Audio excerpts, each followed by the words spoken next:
Hey, hola, secta. El relato de esta noche son de esas historias que hacen que te den más miedo los vivos que los muertos.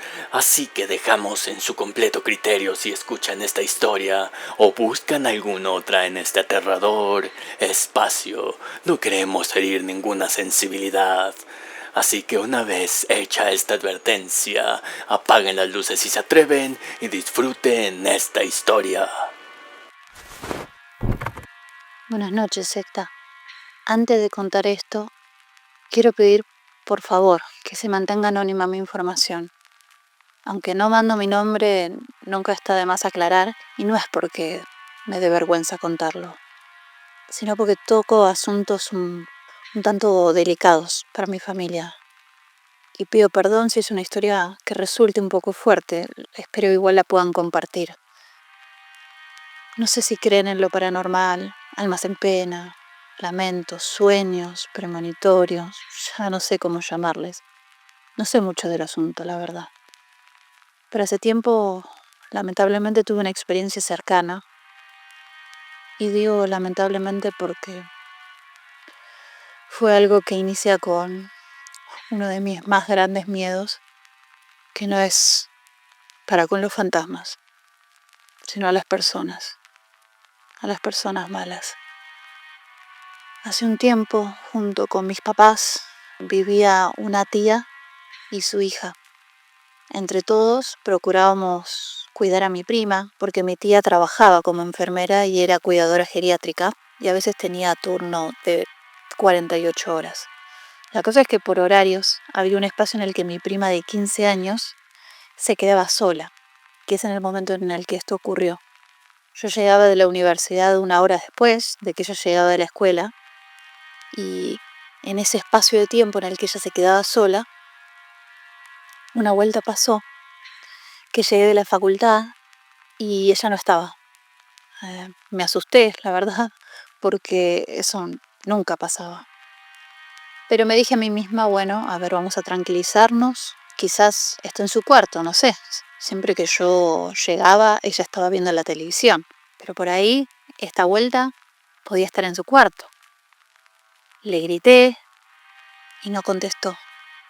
2 o 3 veces hago esto. Comienzo a revisar por toda la casa y ella no está. Y ahí ya me empecé a asustar un poco porque empiezo a telefonear a mi mamá, pero intento no llamar a su mamá para no preocuparla. Y nadie sabe dónde está. Voy a su escuela para preguntar por ella y me dicen que no había ido a la escuela.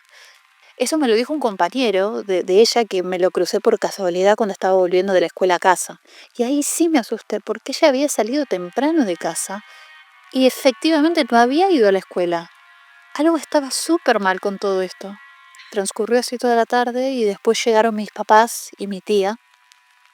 Y ahí nos fuimos a buscarla donde se nos ocurría que podía estar. Pero pasaron un día, 2, 3. Ya no nos imaginábamos dónde seguir buscando. Y aquí es donde lo paranormal, si le queremos decir así, se mezcla con lo real. Porque ya todo era una pesadilla. Todas las noches desde que ella desapareció escuchábamos como si hubiera alguien llorando. Pero era un llanto ahogado, como para que no lo escucharan, ¿me explico? Como llorando en silencio, sollozar o no sé cómo se diga, pero de primeras todos creíamos que era otra persona de la casa.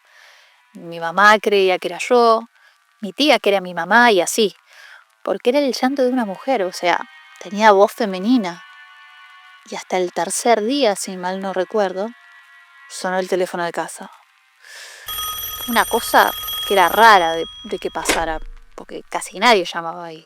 Incluso yo no me sabía el número de mi casa, como para que se den una idea.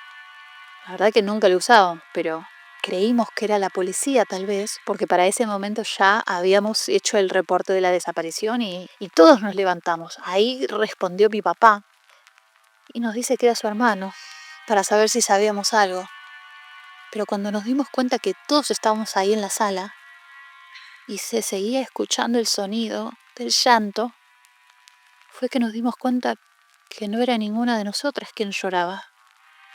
Mientras mi papá hablaba por teléfono, salimos las tres buscando el sonido y no miento, antes de salir subimos a todos los cuartos, porque era difícil distinguir el sonido de dónde venía. Nos asomamos por las ventanas de arriba para ver si era de la calle, pero se escuchaba como desde dentro de la casa.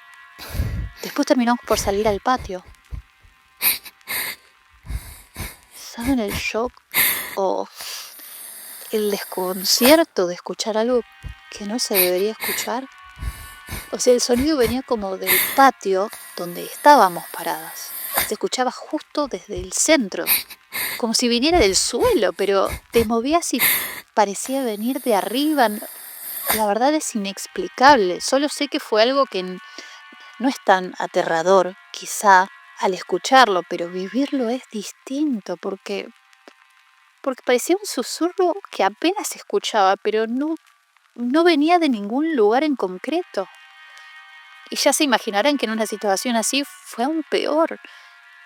Nos convencimos entre todas de que debía ser alguna vecina o ya no sabíamos qué pensar.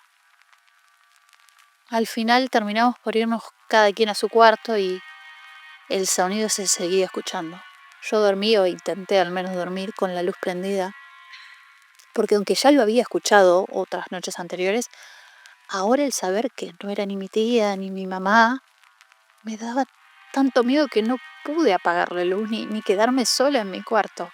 A la 1 de la madrugada o algo así, terminé por ir al cuarto de mi tía para ver cómo estaba y hacernos compañía. Esa noche mi tía ya llevaba casi 4 días sin dormir. Primero por su trabajo y después por la situación de no poder conciliar el sueño. Creo que eran las 6 de la mañana o algo así, cuando de repente escuché a mi tía hablar, como, como quien habla así entre sueños. No sé si alguna vez han escuchado, pero no se entienden muy bien lo que dicen. Son como balbuceos. Pero bueno, fueron lo suficientemente fuertes como para despertarme. Y me quedé como, creo que 1 o 2 minutos intentando entender qué decía. Pero su voz se iba volviendo más desesperada y eso me asustó. Entonces intenté despertarla lo más calmada que pude y despertó llorando con tanto sentimiento que sin preguntarle nada terminé por abrazarla y empecé a llorar junto con ella. Cuando se tranquilizó ya estaba mi mamá con nosotras porque nos había escuchado y nos fue a ver.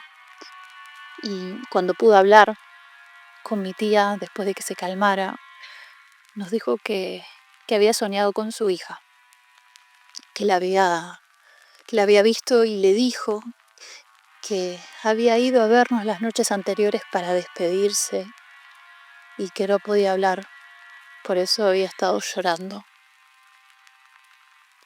¿Pueden imaginar la sensación de frío que sentimos?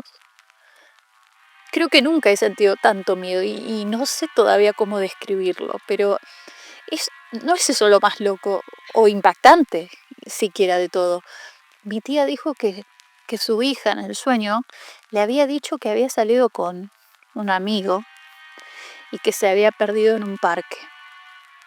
Bueno, acá nos dijo el nombre del parque, que está en una ciudad cercana a la que vivimos, pero obviamente que no lo voy a decir. Y bueno, que había salido con alguien y que en el parque se había perdido y que no podía salir. Mi tía dice que su hija le decía, vengan por mí, que le repitió varias veces, vengan por mí. Y más que en un parque público, era una reserva, era un área protegida. Hay muchos árboles y hay algunos que otros asientos o juegos para chicos, pero es más como una zona enorme donde no pasa mucha gente, porque no estaba bien acondicionado para el público. Entonces las tres nos quedamos como frías, sin saber qué hacer. ¿Y si está ahí? ¿Vamos a revisar nosotras? Después de mucho pensarlo, finalmente fuimos. Y ni yo ni mi mamá creíamos que veríamos algo, pero mi tía quería intentarlo. Así, aunque parecía ridículo, era su hija y lo entendíamos. Así que la acompañamos. Cuestión, encontramos a mi prima en una mini fosa a medio cubrir, que no fue tan difícil de encontrar, porque ese parque casi nadie lo visita ahí, y creo que ni se habían tomado la molestia de esconderla bien. Ya se imaginarán un poco el resto de la historia. Disculpen si no entro en más detalles, pero creo que con lo que conté se entiende el contexto. Es por eso que le tengo más miedo a los vivos que a todo lo paranormal. Es una historia fuerte, pero es de esas cosas que hasta que no las vivís, no las podés entender, ni siquiera imaginar. Y nunca lo he podido explicar. Pero el solo recordarlo me da esa sensación de inquietud que no se me quita por un tiempo. Muchas gracias por escuchar mi relato.